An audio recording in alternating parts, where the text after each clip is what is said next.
Hi hello guys, welcome back to daily vlog day 37. ഇന്ന് നമ്മളെ കുറച്ച് പഴയ വ്ളോഗാണ്. 2024 FIFA beach football world cup UAE വെച്ച് നടന്നപ്പോഴതിൻ്റെ അപ്ഡേറ്റ്സ് ആണ് ഇന്നത്തെ വ്ളോഗിൽ. നമ്മൾ പോയി കണ്ടത് സെമി ഫൈനൽ മാച്ചസ് ആയിരുന്നു.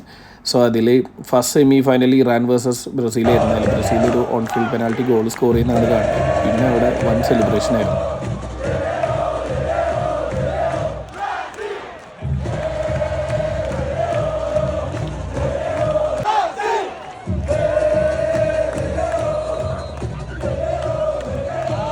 നമ്മൾ സ്റ്റേഡിയത്തിൽ ഉണ്ടായിരുന്ന ഓരോ മിനിറ്റും കിട്ടില്ലനായിട്ട് എൻജോയ് ചെയ്തിരുന്നു. 12 മിനിറ്റ് അടങ്ങുന്ന 3 സെഷൻസ് ആയിട്ടാണ് മാച്ചസ് വരുന്നത്. ഓരോ ഹാഫിൻ്റെ ഇടയിൽ 3 മിനിറ്റ് ബ്രേക്ക് ഉണ്ടാവും. ആ സമയത്ത് ഇതേപോലത്തെ എൻ്റർടൈൻമെൻറ്റ് പരിപാടികളുണ്ടായിരുന്നു. മാച്ച് കാണാൻ വേണ്ടിയിട്ട് ഫിഫയുടെ പ്രസിഡന്റ് ജിയാനി ഇൻഫൻറ്റീനോയും പഴയ ഇറ്റാലിയൻ ലെജൻഡായിട്ടുള്ള മറ്ററാസിയും ഒക്കെ ഉണ്ടായിരുന്നു. അങ്ങനെ മാച്ച് തുടർന്നുകൊണ്ടിരുന്നു. 3 സെഷൻസ് കംപ്ലീറ്റ് ചെയ്തപ്പോൾ 3-2 ഇറാനെ തോൽപ്പിച്ചുകൊണ്ട് ബ്രസീൽ ഫൈനലിലോട്ട് എത്തി. പിന്നെ അവരുടെ സെലിബ്രേഷൻസ് ഒക്കെ ഉണ്ടായിരുന്നു. അപ്പോൾ തന്നെ അടുത്ത മാച്ച് സ്റ്റാർട്ട് ചെയ്യാണ്.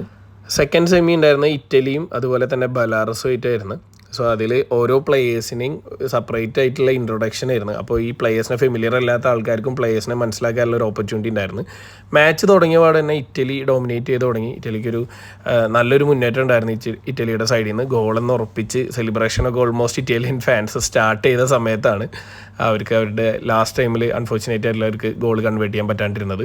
പിന്നെ നമ്മൾ ബ്രസീലിയൻ ഒരു പ്ലെയർ നമ്മൾ എടുത്ത് വന്ന് നമ്മൾ ഫോട്ടോസൊക്കെ എടുത്ത് അതിൻ്റെ ശേഷം അഗെയിൻ ഒരു ഓൺ ഫീൽഡ് പെനാൽറ്റി കിട്ടി. അതും സൂപ്പർ സേവ് ആയിരുന്നു ബെലാറസിൻ്റെ ഗോൾ കീപ്പറിൻ്റെ സൈഡിൽ നിന്ന്. അതർ സൈഡിൽ ബെലാറസിന് കിട്ടിയത് അവർ കൺവേർട്ട് ചെയ്യുകയും ചെയ്ത്. പിന്നെ ടൈറ്റ് മാച്ച് ആയിരുന്നു. രണ്ട് ടീമും അങ്ങോട്ടും ഇങ്ങോട്ടും നല്ല രീതിയിൽ കളിച്ചു. ഫുൾ ടൈം സ്കോർ 3-3 അവസാനിച്ച്. പിന്നെ കളി പെനാൽറ്റി ഷൂട്ട് ഔട്ടിലോട്ട് മാറുമായിരുന്നു.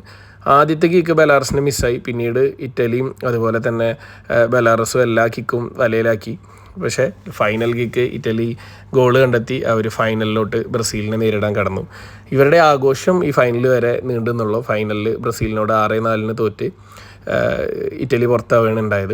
ബ്രസീലാണ് ഇപ്പോൾ 13 ലോകകപ്പ് നടന്നതിൽ 7 ലോകകപ്പ് സ്വന്തമായിട്ടുള്ള ഫിഫ ബീച്ച് ഫുട്ബോളിലെ ചാമ്പ്യൻ ടീം എന്ന് പറയാം. ഇന്ത്യയും ഇപ്പോൾ ബീച്ച് ഫുട്ബോളിൽ അത്യാവശ്യം നല്ല രീതിയിൽ ശ്രദ്ധിക്കുന്നുണ്ട്. ഇപ്പോൾ നാഷണൽ ലെവൽ കോമ്പറ്റീഷൻസ് ഒക്കെ നടക്കുന്നുണ്ട്. അതിൽ ചാമ്പ്യൻസായി വരുന്നത് നമ്മുടെ സ്വന്തം കേരള ടീം തന്നെയാണ്.